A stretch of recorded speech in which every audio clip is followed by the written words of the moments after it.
So when we left off, we talked about the numerous problems that were involved in transportation and communication within Russia caused by its continent, its climate, and its location. This, of course, would not be the case following Napoleon's invasion in 1812. I'm not going to spend a lot of time today talking about the various and sundry coalitions that emerge of the European states as a way of trying to check French expansion under Napoleon. Suffice to say that the period from 1792 was the first outbreak of war between Austria and Prussia on one side and the French Revolutionary Republic on the other. Ends up producing almost a generation's worth of war that will eventually envelop the entire European continent, coming to an end only in 1815 with Napoleon's final defeat, of course, at the Battle of Waterloo, and the process of trying to restore the European continent in something known as the Congress of Vienna. Russian foreign policy in the outset of the French Revolutionary Wars would, of course, be overseen by the Emperor Paul. Catherine's not going to directly intervene. She's growing quite old after 1792, 1793. By 1796, she's passed away, and her son is in the throne. There's no real unity or consistency in Paul's foreign policy. He will join what is known as the Second Coalition. It's an anti-French coalition comprising England, Austria, Naples, and believe it or not, the Ottoman Empire. So Russia's in a coalition with the Ottomans against the French. The so-called Second Coalition is going to last for a while, and it's in the course of Russia's involvement in the Second Coalition that a general by the name of Alexander Suvorov is going to lead a Russian force in a series of campaigns in Italy designed to provide some respite from the French advances. One of the more famous events during the course of this campaign is a spectacular retreat that Suvorov orchestrates through the Alps in the fall of 1798. But as is true for all of the coalitions, save the final one, the Second Coalition is going to fall apart as a result of mounting French victories and internecine squabbles among the coalition allies. Okay. And this is basic from our standpoint, since we're focusing here on Imperial Russia. The story of the coalitions, the French advance, coalition forms to stop them, fails to stop them, the coalition falls apart. Napoleon establishes some degree of a rudimentary peace, begins imposing order, begins imposing laws on new territories that he's conquered, and he's begun accumulating into a growing French empire. Another coalition forms, slightly different than the previous one, try and stop the French advance. They fail, coalition falls apart amid internal squabbling. Napoleon continues to develop his power, secures more territory, passes it off to family members, placing family members on the thrones of countries that have either been conquered or that have allowed French hegemony that have allowed recognized French hegemony. This is the process that's going to continue. Following the Second Coalition, Paul is going to undertake a rapprochement with France. Napoleon's coup in November of 1899 is going to see him soon thereafter seize full control of France. And in 1804, Napoleon is going to go so far as to declare himself emperor. We're going to skip ahead to the Third Coalition, which exists from 1805 to 1807. The Third Coalition is brought about by renewed frictions between France and Britain. It's caused by Napoleon's desire to seek greater control on the continent and to begin expanding the French Empire into the Eastern Mediterranean. This is going to bring him into conflict with the British. The British have considerable commercial and colonial interests in the Eastern Mediterranean. Napoleon refuses to acknowledge those. Napoleon's going to set out to build an empire or to extend the French Empire overseas into the Caribbean. And when England extends to him a series of commercial agreements, he refuses. He does not want to enter into a commercial arrangement with Britain What he wants to do instead is to bring Britain to its knees. He wants to defeat, having secured more or less nominal control over most of the continent, he now recognizes that his principal adversary in Europe is the British. But he has a problem. Britain is an island. It possesses the world's most powerful navy. What are the odds that the French Navy can defeat the British Navy? Only the most recent time that they've done that is just outside of Yorktown in the American Revolutionary War, when they achieve an unlikely victory, breaking the British blockade and cutting off Cornwallis's forces in Yorktown, leading to the end of the American Revolution. Franco-British hostilities are going to commence in the fall of 1803, and soon thereafter a third coalition forms. Russia is going to enter into this third coalition, Russia now under the reign of Alexander I. Alexander is motivated by the same things that motivate every emperor to go to war. He wants territorial expansion. He also hopes, to check France's evolving hegemony. He wants to withdraw European boundaries, Alexander does, to secure Russian sovereignty over the Polish-speaking lands here. Napoleon is going to eventually establish something known as the Duchy of Warsaw under French nominal control. Alexander wants control over the Polish-speaking lands, and he also wants international recognition of Russia as a protector of the Christians in the Ottoman Empire. The agreement is signed in April of 1805 for a league between the British and the Russians that is going to liberate northern Germany, Holland, Switzerland, and Italy from French domination. The Swedes will join this coalition, the Austrians will join, the Prussians remain neutral. The third coalition is going to suffer a series of catastrophic defeats at the hands of the Napoleonic forces. Arguably, the most stunning of these is the Battle of Austerlitz that takes place on the 2nd of December, 1805, when an Austro-Russian army of 90,000 men is routed by Napoleon's French forces. The defeat is so bad that the Russian commander, a fellow by the name of Mikhail Kutuzov, is forced to leave 26,000 men and all of his artillery on the field. This is arguably Napoleon's most stunning victory. It's also known as the Battle of the Three Emperors. It ends up crushing the Third Coalition almost as soon as it's formed. The Prussians, however, initially they stay out of the Third Coalition, now decide that, they need to get into the coalition because they're concerned about Napoleon's military victories. They join the coalition late, just in time to suffer two major military defeats at the hands of Napoleon. Jena and Auerstadt in October of 1806. As a result of these victories, Napoleon not only defeats the Prussians, he marches into Berlin, the Prussian capital. There'll be a couple of other indecisive but nevertheless bloody encounters between the Russians and the French. In the end, the Third Coalition is going to come to a limping halt, and Russia is going to exit the Third Coalition in June of 1807 with something known as the Treaties of Tilsit. The Treaties of Tilsit. Napoleon and Alexander I, here's Napoleon, here's Alexander I, they meet in the middle of a raft. They meet in a raft that's located in the middle of the Niemen River, in Poland today. And there they agree to a peace. What the Tilsit treaties effectively do is they carve up Europe into spheres of influence between the French and the Russians. The rest of the continent by this point is irrelevant. Prussia is being occupied, the Austrians have been defeated, Napoleon controls effectively all of the Italian peninsula. Napoleon has by this time ensconced one of his relatives on the throne in Spain. All that is left are the British on their island, the Russians to the east. Alexander I wants peace.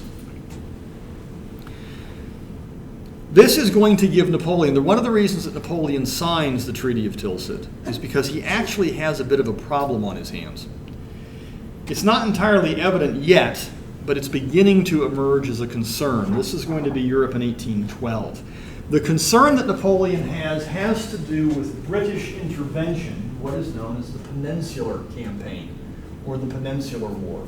This is a low-scale, but incredibly violent guerrilla war that has broken out in the Iberian Peninsula, in Spain and Portugal, where Spanish peasants encouraged, excuse me, my Catholic parish clergy have risen up in opposition to French hegemony and the presence of French troops on Spanish and Portuguese soil. The British have intervened in this campaign, sending in money and arms and what we would call today military advisors to help the Spanish and the Portuguese wage their guerrilla war against the French. And the Peninsular Campaign is utterly depraved. The Spanish will capture French officers. They will hang them slowly while disembowel them, chopping up body parts, burning them alive. And the French are returning the favor.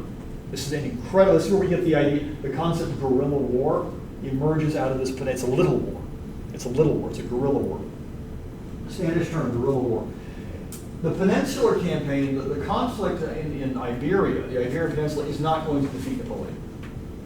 It's not going to lead to Napoleon's defeat, but it acts kind of like a bleeding ulcer will. If you've got an ulcer, it bleeds and it weakens you. It makes you less able to defend yourself against disease.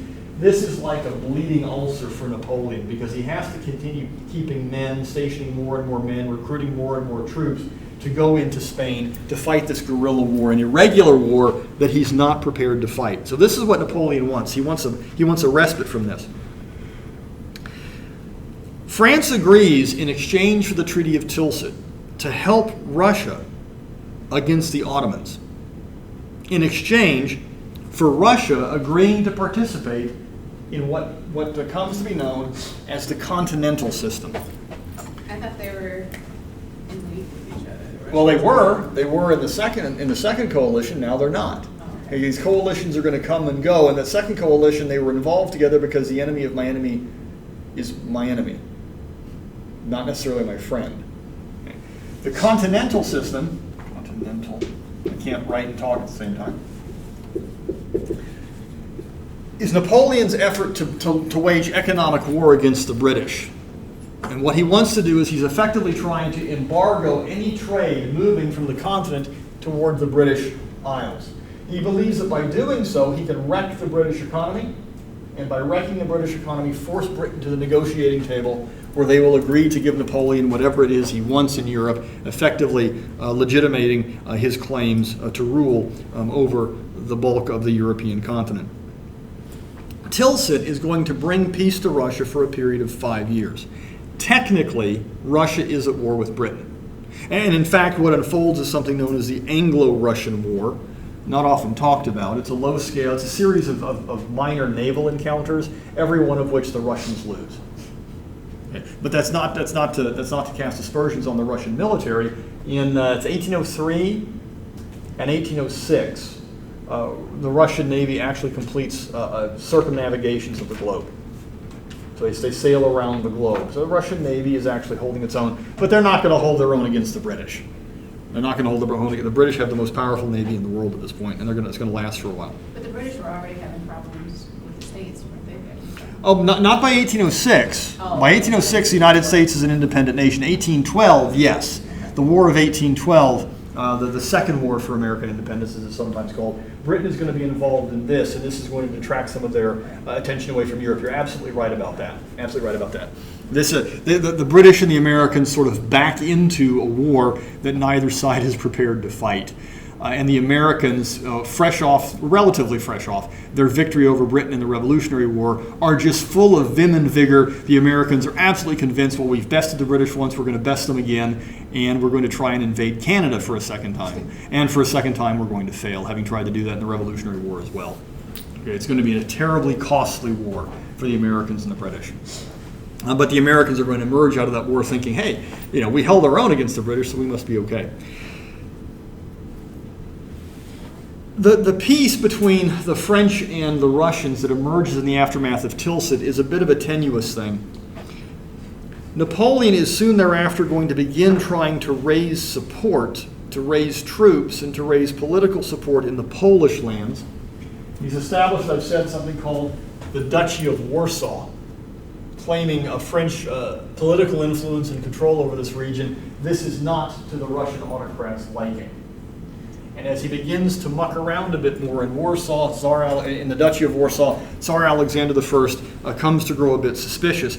The other thing that Alexander is concerned about is that Russia's participation in the continental system is really beginning to hurt Russia's economy.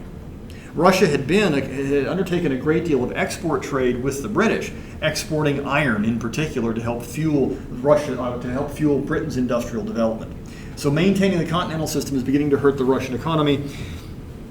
What Alexander decides to do in 1810 is to leave the continental system. He is going to break the agreement with Napoleon. This is what serves as the precipitating event, convincing Napoleon that he is going to have to bring Russia to heel.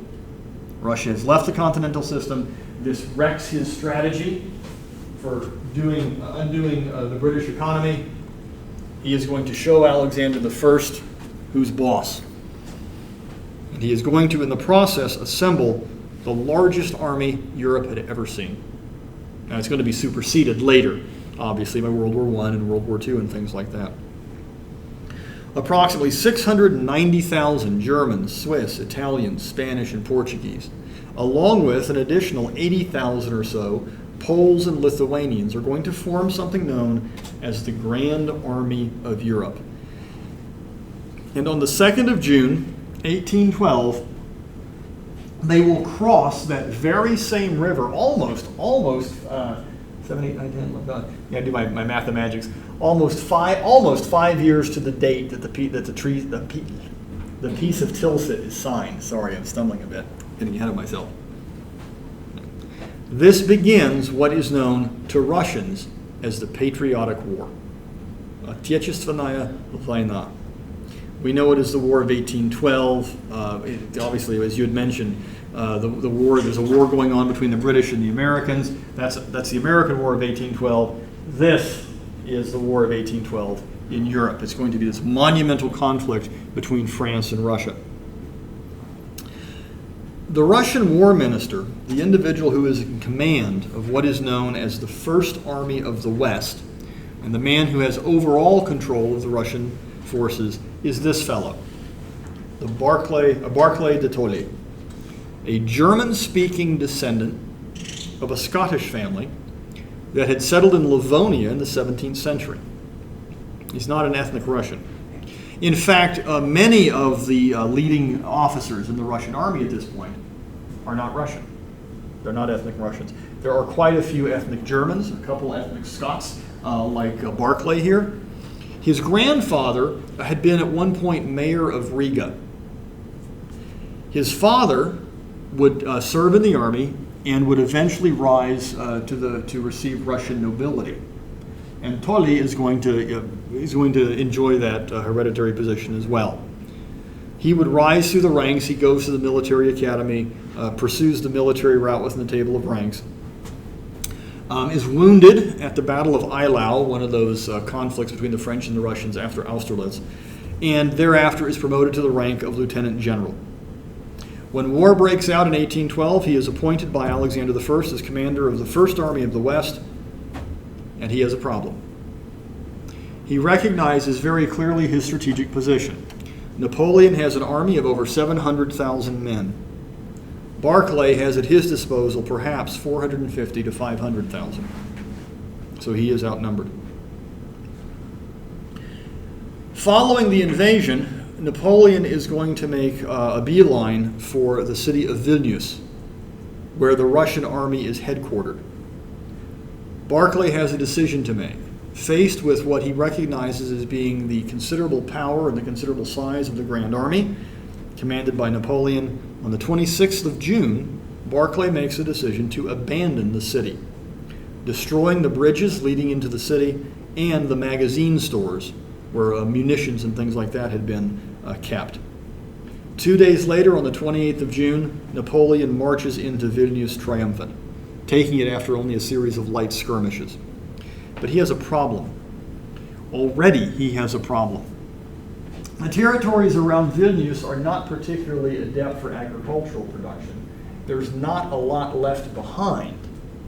Barclay in leaving Vilnius, has undertaken not only to burn the bridges and the magazine stores, but to take as much food and provisions with him as he possibly can, leaving little to nothing behind for Napoleon's army to forage. Napoleon has another problem as well. If we go back here to our map from 1812 real quickly, we'll see, here's Vilnius right up here. It says Vilna on the map. There's Vilnius. He's got a rather long supply line already. And the challenge that he is going to face as he begins marching into Russia is that supply line is only going to grow. And the French army is going to have to rely increasingly on foraging in order to sustain itself and its fighting ability. Already by the end of June, less than a month into the campaign, Napoleon is faced as well by the prospect of desertion within his ranks. This is not a French army. It is a French-led army, but it is a multinational entity. The first groups to start leaving, the Spanish and Portuguese. Spanish and Portuguese troops begin deserting in significant numbers. They're tired, they're hot, they're hungry, and they are armed. And as they desert the Grand Army, they take to looting and pillaging the surrounding countryside, laying waste to villages and towns and infuriating, obviously, the local residents. What is going to begin happening very, very quickly is in the wake of the French army's need to forage, i.e. to take from local residents, folks are going to begin organizing and rising up and forming militias. Russian word is oполчение, and Hosking talks about this in the textbook, forming militias to harass, to attack, and to engage in hit-and-run assaults, guerrilla wars, against Napoleon's forces, especially those that end up breaking off from the main army. Barclay de Tolly is now going to employ a fully scorched earth policy. His idea is to drive Russia, to allow Napoleon to march further and further into Russian territory, recognizing, Barclay does, that those supply lines are growing longer. If you burn the route in front of the army, there's little to forage. This is going to gradually wear down the French. It is a highly controversial strategy.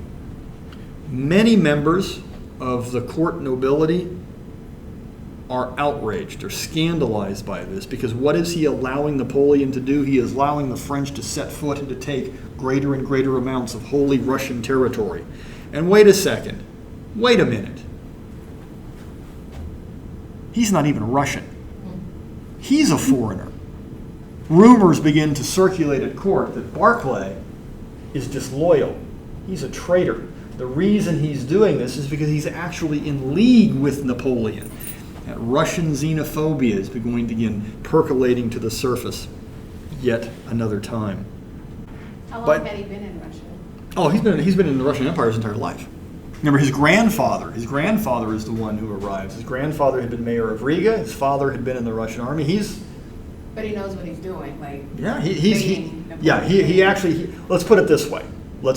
When the war ends victoriously, if you go to St. Petersburg today, and you stand outside the Kazansky Sobor, the Cathedral of Our Lady of Kazan, there's this gigantic portico of columns. On one side, the hero of the Napoleonic War, Mikhail Kutuzov, a statue to him, and on the other, a statue to Barclay de Tolly. Yes, he absolutely, he was absolutely an effective military commander. He knew what he was doing. And we're going to get to that in just a second. But he's a foreigner. He's not us. He's one of them. By the second week of August, Napoleon is closing in on the city of Smolensk. You may remember Smolensk. That was the city where Boris Godunov built that gigantic fortress in the early 17th century. Smolensk is the fortress city that guards effectively the route to Moscow. Napoleon is closing in on Smolensk, and the Tsar orders Barclay at this point because he's under increasing pressure. He's under pressure from the court, he's under pressure from the Tsar, and he's under pressure from some of his officers, his Russian officers. The majors, the colonels serving below him are growing very, very upset. Barclay is going to be ordered to make a stand at Smolensk. He is outmanned, and he is going to be outmaneuvered by Napoleon. And as Napoleon moves to cut off Barclay's potential escape route, he disengages, and Smolensk falls to Napoleon. But already, this takes place on the 17th and the 18th of August, already Napoleon has a larger problem. That 700,000 plus man Grand Army now has perhaps 160, 170,000 left. The desertions have increased. The heat, this is Russia. We've talked about the continental climate in Russia. Folks, Russia can be very hot in the summer, especially southern portions of it. It can rise to 85, 90 degrees. You're not going to get that for weeks at a time, except in very, very rare instances. What are these men wearing? They're wearing wool uniforms, marching in the summer heat. That's what you wore. No cotton. Cotton comes much, much later, after really the First World War. So what's happening is Napoleon it's a war of attrition. Okay, desertion is increasing. Men are dying of exposure. Some are being attacked by militia and things along those lines. It's in the aftermath of the fall of Smolensk that Alexander I is going to make an important decision. And what he decides to do is he removes Barclay from his command as head of the army, and he is going to be replaced by Mikhail Kutuzov. Mikhail Kutuzov, who is going to eventually become Field Marshal. Mikhail Kutuzov. Kutuzov is a very different kind of individual. He is obviously Russian. He is popular among the troops. He is unquestionably brave, and he is a devout Orthodox Christian. He is among the few Russian commanders in the Russian army. Like I've already indicated, most of them, like Barclay de Tolly, are foreign-born or of foreign origin, foreign descent. Okay. Barclay's a Russian subject, but he's a non-Russian ethnically, an ethnic non-Russian subject. Okay, as I said, Mikhail Kutuzov is unquestionably brave. He earlier on in his career during the Russo-Turkish War under Catherine II, in the course of a battle, he sees the Russian battle standard, the flag fall to the ground. He picks it up and he personally leads a charge. If I remember right, he's a major at this point. He leads a charge toward the Turkish lines, only to be shot in the head. This guy. He's hit in the left temple. The ball comes out the right side near his eye, permanently disfigured, so his eye looks off to the side. It is an immensely painful injury, but it is not fatal. So, he's brave and he's tough. How many people do you know can be shot in the head by a musket? Okay, and still, it's a very slow and painful recovery. He's going to suffer bouts of dizziness throughout the course of his life after that. His eye is twisted, and he's got this, his right side of his face is a bit disfigured. That's why he did this portrait. Right, that's why the portrait is showing it's exactly right. But if you look very, very closely, you can see that the right eye is sort of, it's smoky and it's covered up. What the artist has done is intimated, but not shown you fully the injury that he suffered.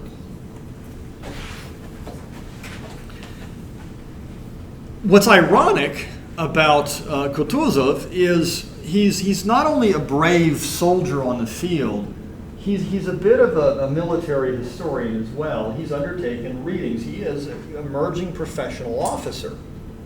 There's a difference here between being an appointed officer, because you're a noble, you've gone to the military academy and you get your commission.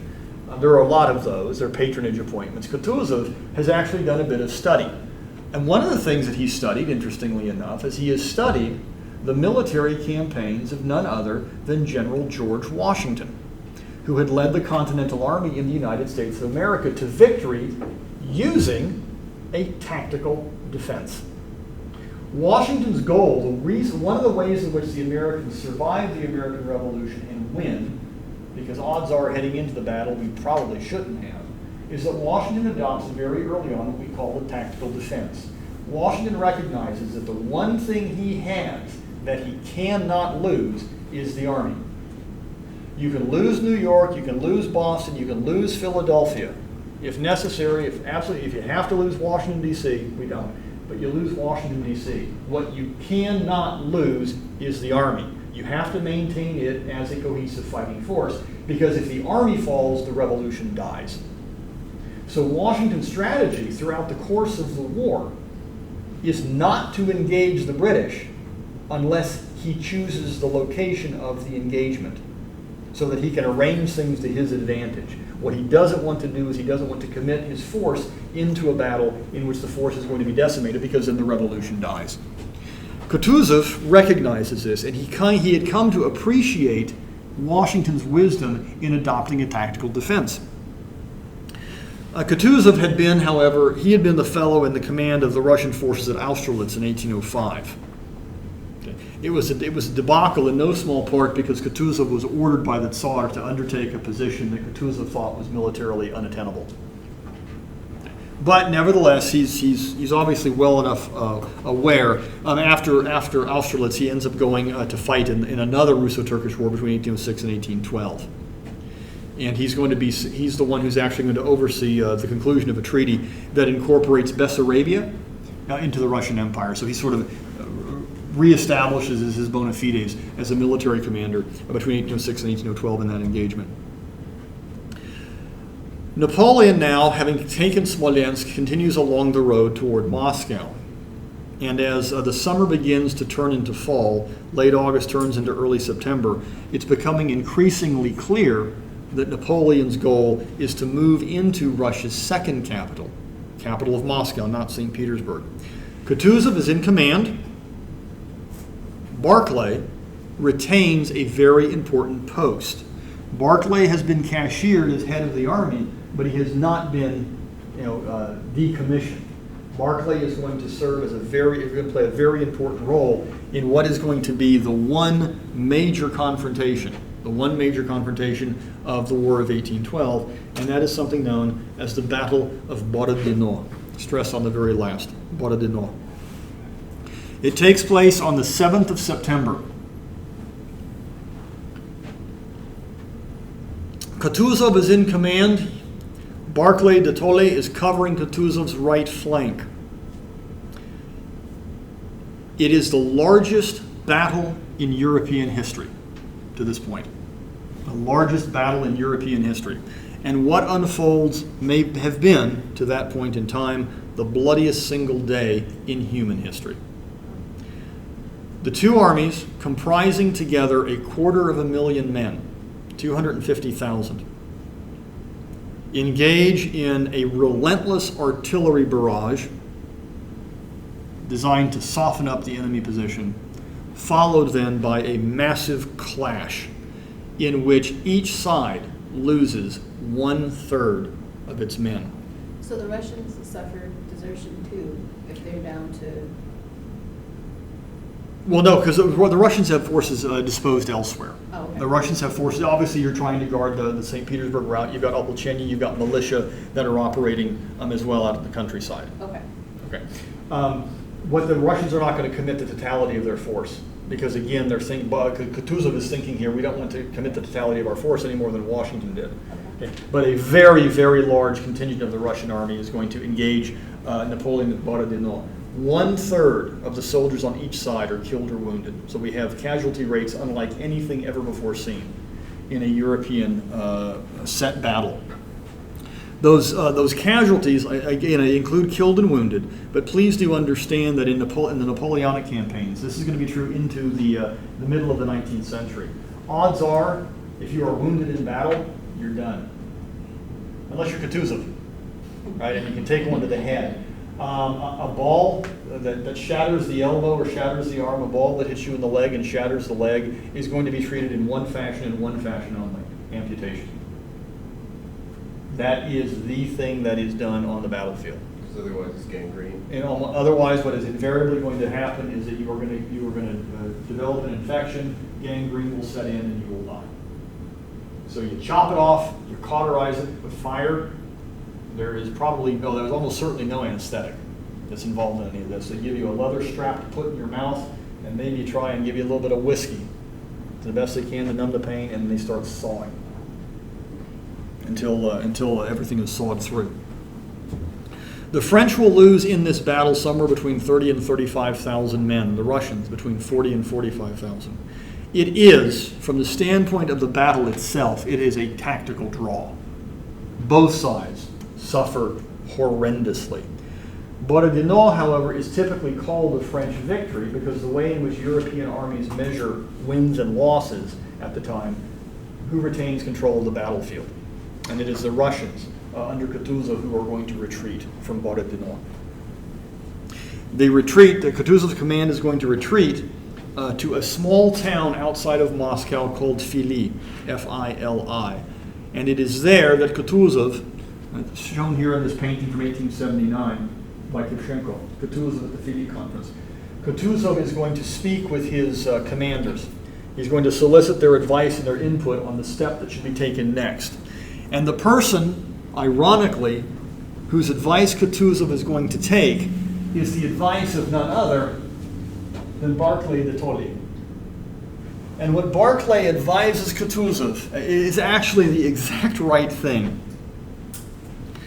He advises Kutuzov not to try and defend Moscow. Not to try and defend Moscow. Rather, to abandon Moscow, to move his force out of the way of Napoleon's troops, because Moscow has no strategic significance. Holding and defending Moscow isn't going to alter the situation from a strategic perspective. Napoleon will march his troops into Moscow. They will enter the city in early September, and they will stay there until early October. What Napoleon finds to his consternation is, like everywhere else on this campaign in Russia, things have been stripped of supplies. The city is virtually empty.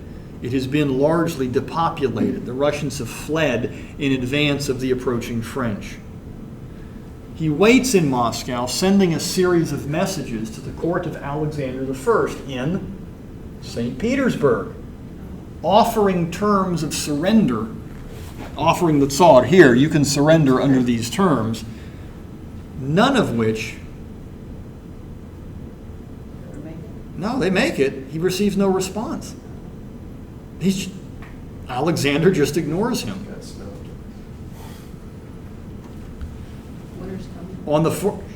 Step on my line. on the 14th of September, fire breaks out. It will rage for 4 full days. Moscow is 90 to 95% wood. We've talked about that before as well. The Kremlin's not, the churches are not, the nobles' buildings are not, but the city, no, I said 90, probably 80%. 80% wood.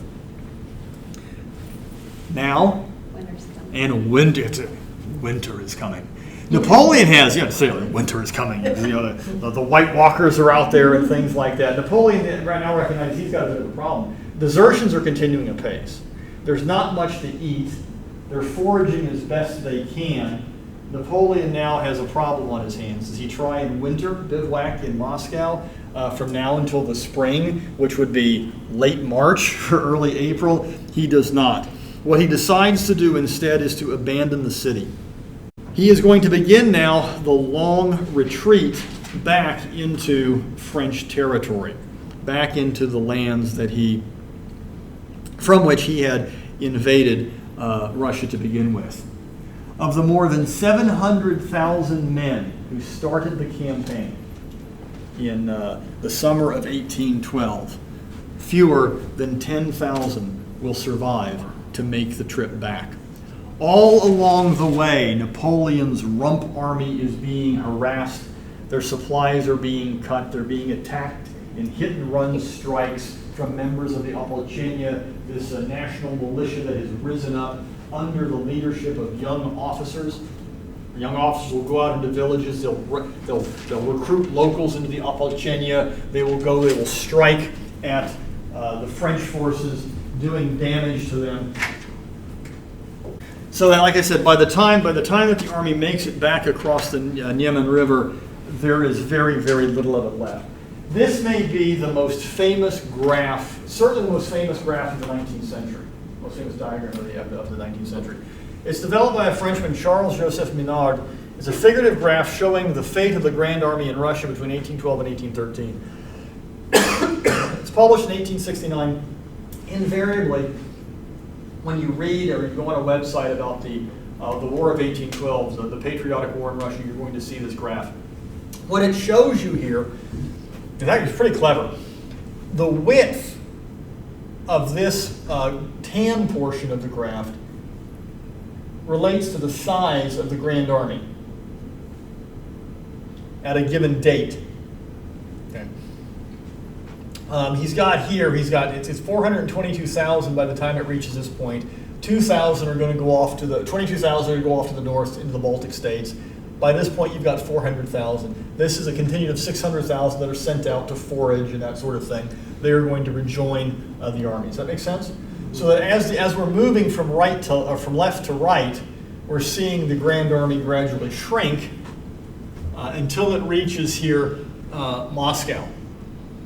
The black shows you the size of the Grand Army as it makes its retreat. And this group here that had holed up in Polotsk is going to rejoin the army at this point.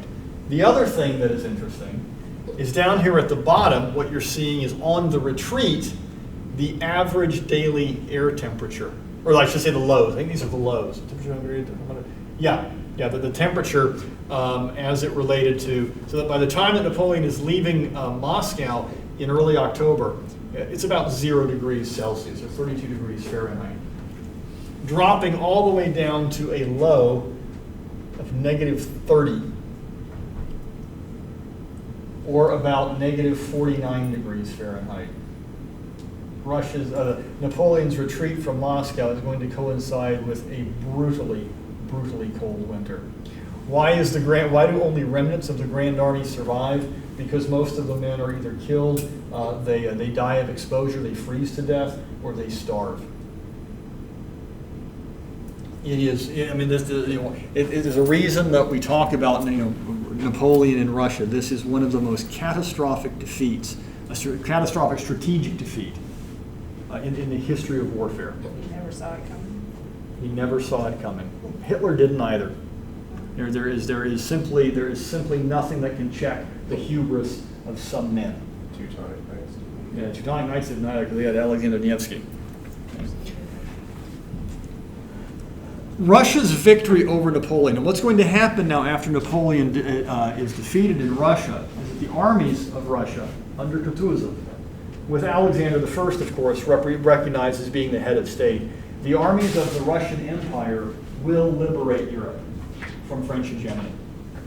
The Russian army will pursue Napoleon into Europe, and along the way, they will pick up allies, the Prussians, the Austrians, the British, the Italians will rally to the Russian banner as the Russians lead a European-wide war of liberation that will ultimately end in Napoleon's defeat. His exile, his return, his defeat at Waterloo, and his exile to the South Pacific so that he can never come back again. Okay. It is difficult to overestimate how important this is to Russian history. Russia's role in the War of 1812, taken in its totality, is the single most important event in the history of Russia since the reign of Peter the Great. It will not be equaled in Russian history until the winter of 1942-1943 at the Battle of Stalingrad, which marks the beginning of Hitler's end in Europe.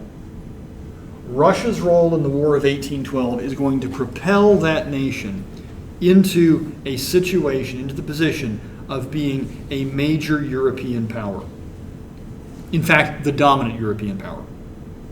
It will alter European perceptions of Russia, some for the better, because the Russian armies, the peasant armies, and the Russian armies comprised almost entirely of peasant conscripts, led by young noble junior officers. The Europeans will greet the arrival of the Russians initially with jubilation. That will quickly give way to fear. The war will also expose Russians, both noble and common-born alike, to European culture and society, because as the Russians march from east to west, they enter into the European lands, and those young noblemen experience Europe, yes, albeit a wartime Europe, but this isn't like the total wars of the 20th century. These are wars that are fought in set battles that are decided outside of towns. The towns, to the extent that they are involved in the war at all, is because the enemy army showed up at the gates. Okay, give us your food. But we're not talking about the despoilation of Paris or the despoilation of Berlin or anything like that you would get in World War I or World War II. So these young Russian junior officers, the Russian peasants, are coming into contact with European customs and society, and it is a real wake-up call for them. The war is going to give rise to what we might call a truly Russian national culture. The invasion had shattered noble attachments to French language, customs, and culture. The French lock on the Russian mindset that had emerged out of the Enlightenment is going to be shattered by the Napoleonic invasion. The Russians are no longer trying to ape the French. They will still learn French, they will learn German. But it leads to what we might call a national awakening.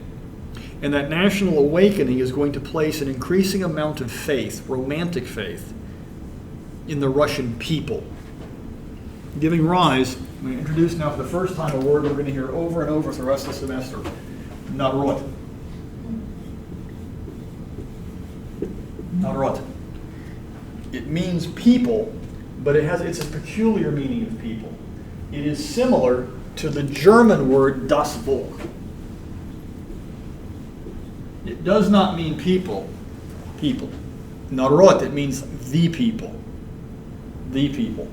The people as a collective entity, as a force of nature. There will be in the aftermath of Russia's victory a growing affinity for native customs, native dress, native traditions. A new interest in the Russian past is going to be generated by a group of young historians, Nikolai Karamzin, Mikhail Pogodin, who will begin writing now the history of Russia because there's a growing interest in the nation's traditions and the nation's culture. A fellow by the name of Ivan Krylov he actually begins this in 1809. A series of fables. You guys know the Grimm's fairy tales? Okay, we'll talk about the rise of Romanticism as an intellectual and philosophical and artistic movement the next time we meet. This is all bound up in Romanticism coming to supplant the Enlightenment as the dominant intellectual and philosophical trend of Europe. Napoleon's campaigns are going to give rise here to this increasingly romantic sentiment, different, very, very much so, from the Enlightenment. In time, what would emerge out of this is a Russification of Russian culture, especially Russian high culture. We get from the War of 1812 later, of course, the great 1812 overture, right, by Pyotr Tchaikovsky. Well, that's 1882. That comes very, very late, but that's the most famous example. Everybody has heard at some point the trading cannonade. Okay, the French Marseillaise being played in the background, and God Save the Tsar, and there's a musical battle between the two, and eventually God Save the Tsar triumphs. But you also get, and again, we're going to talk about this later in the semester, growing interest in Russian history for the sake of studying Russian history, as opposed to simply continuing to adopt and absorb European trends after the fashion of that Peter the Great had brought in the early 18th century. A French count who had served in the Russian army at the end of the 18th century had once said, and I quote, "Given its composition and the abuses which prevail in it, the Russian army ought to have been the worst in Europe. In fact, it is one of the best." The Tsar's army succeeds in no small part because it is closer to being a national army than any other army in Europe. It is comprised, among its conscripts, almost entirely of Russian peasants. The French, we already know in their Grand Army, it's an army that's effectively a mercenary army. It's cobbled together. It's a multinational army. The British use mercenaries as well. They're going to dragoon and conscript into their army and into their navy. Americans, it's one of the reasons that the War of 1812 happens. Most European armies had mercenaries, criminals, and misfits. Now, there are criminals and misfits among the Russian peasants, certainly, but The Russian army is drawn almost entirely from the ranks of ordinary subjects.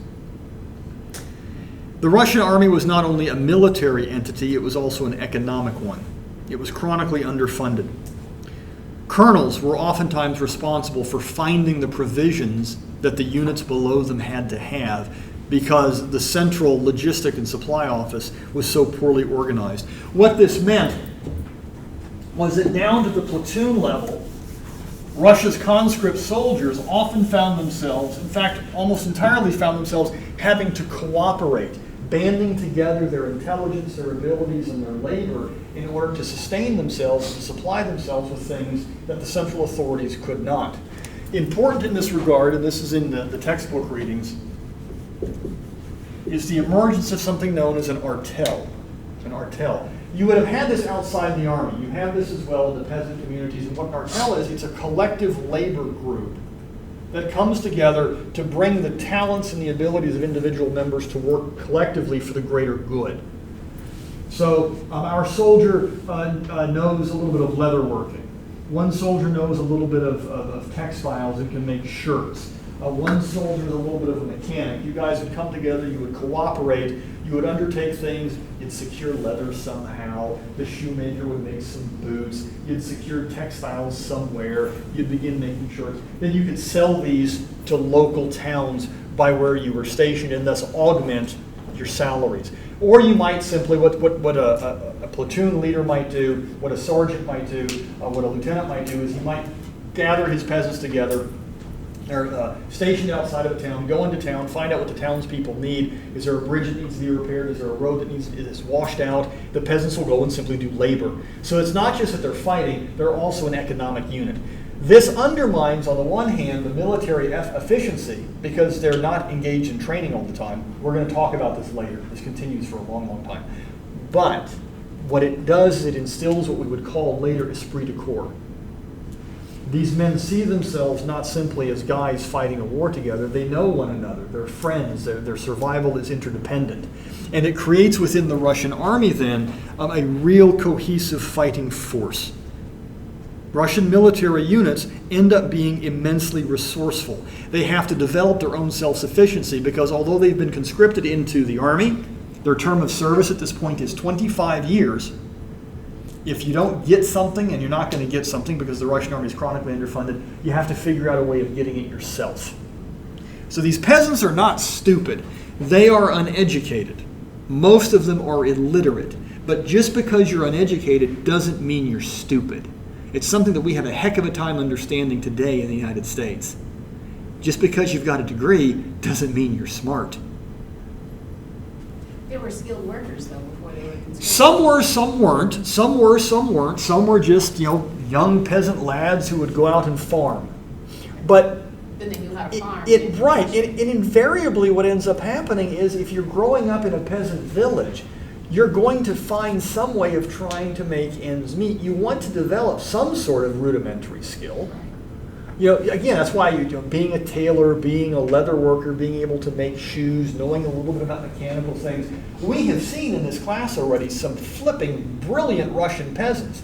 Lomonosov, Kulibin, they're peasants. Lomonosov is the genius, Russia's genius of the 18th century. He didn't come from the nobility. So these men can be extremely intelligent, but they're uneducated. They can also be prone to violence and drunken outbursts. That happens too. So the army provides identity to these soldiers. Okay. Oh, one thing I should tell you, by the way, Peter's army, because this is Russia's victory in the war over Napoleon. This is the demonstration that what Peter did was right. That's the argument. It's the argument you can make. The army that defeats Napoleon is largely the army built by Peter. Not a lot has changed over the last 100 years. We're going to talk about that too in a couple of weeks. Engaging Napoleon, that's a good thing. Engaging the British and the French in the middle of the 19th century, that's a very, very bad thing. Okay. It's Peter's army that's the first in Europe to wear, in which everybody wore uniforms. Although some of those peasants are stitching those uniforms together themselves. Regiments bore names. It gave them identities. Whole regiments are going to receive medals after victorious battles. That's significant, folks. It's not just that the commanders are going to receive medals. the peasants receive recognition. So that after the Battle of Borodino, for example, or after the Battle of Berezina River, the units, the platoons come together and the platoons are awarded individually medals. You did not award medals to conscripts in the British or the French army in 1809, 1810. This was unheard of. Okay? It gives them a sense of identity. It gives them a sense of cohesiveness. It provides them a sense of national community and of citizenship. Now, why did the peasants fight? I don't want to go into too much of this because Hoskins covers this in the readings, so please make sure you've done those readings. The great national myth that emerges out of this is that the Russian people united behind the Tsar and the banner of Holy Russia to defeat the invading force. Well, I suppose that's true up to a point. People are motivated by all sorts of reasons to fight for their country. Sometimes those reasons are incompatible. But what is important to understand from our standpoint is that the war is going to obviously change the peasants' views of the world, those peasants who engaged in this conflict. They see things, they experience things that they never could have experienced in their tiny little villages outside of St. Petersburg or outside of Moscow in the Russian hinterlands, and they come to expect something. They come to expect and to ardently believe that they will be rewarded for their sacrifice, their deprivations, their deaths among their ranks. They absolutely come to believe that Alexander I, following the ending of the war, is going to emancipate them. That in exchange for their contributions to liberating Russia, they are going to receive their freedom. That Alexander will terminate emancipation, that he will liberate the peasants and give them land. He does not. He does not. He will state at some point after the war that the peasants will receive their rewards in their next life. It is a crushing disappointment to the peasantry. The war is also going to change the perspectives and the views of those officers who engage in the battle, especially those young junior officers, the lieutenants and the captains, the 20-somethings. The young men who still have their lives in front of them, who still have their ideals, who still have their hopes. They encounter and see things in Europe that they had not seen before. And they come into contact and interaction with their peers in the British army, the Prussian army, the Austrian army, and they come to learn and to see firsthand the results of the Napoleonic occupation of these European countries. And Napoleon did something, on the one hand, very, very smart, and in the short term, and on the other hand, a bit problematic in the longer term, as he occupies so much of Europe at the height of his power in 1812, as I cycle gradually back through all these slides. What Napoleon had done is he brought to Central Europe, he brought to Northern Italy, he tries to bring to the Kingdom of Spain the values, the ideals, the institutions, and the laws that emerged in France in the aftermath of the French Revolution. He brings with him something that is going to be called the Napoleonic Codes. These are the law codes that Napoleon has put together while he is emperor of France. These codes entail the basic values of the French Revolution. Right of free speech, right of assembly, right of due process, secularization, the ending of old estates, the privileges of the nobility, and the replacement with the concept of citizenship, something that's ensconced in the French Declaration of the Rights of Man and the Citizen that emerges in the earliest phases of the French Revolutionary Wars. These ideas, although the French are despised, the French occupation forces are despised by obviously the Austrians, the Prussians, the Italians, obviously we know the Spanish hate them. The ideals of the Napoleonic Codes are very, very attractive to some people. They're attractive most of all to the groups that we would identify as the bourgeoisie, the professional classes, some of the artisanal classes, the property classes, who are not themselves nobles and thus don't have privileges under the old system, but who would love nothing more than to be made citizens with rights guaranteed by constitutions. And supported by representative assemblies in which they fully take part. What Napoleon is doing is he is sowing the seeds for his own demise in these lands. What will emerge in the aftermath of Napoleon's defeat are a series of what we might call constitutional revolutions in northern Italy, in Naples, and elsewhere in Europe, as in the aftermath of the war, Europeans are going to rise to power, the German-speaking peoples are going to rise to power against their princely authority and in favor of the creation of a constitution modeled after that, or a constitutional order modeled after something like that which had existed in France. The Russians are not going to be immune from this. Those young junior officers are going to begin wondering, why is it we liberated Europe to return to them these kinds of rights? Why do we not have them at home? Why did we liberate Europe? They have constitutions, they have due process, estates have been ended, they can claim citizenship. Can we? They're not citizens of the Tsar, they are subjects of the autocrat. Nothing has changed.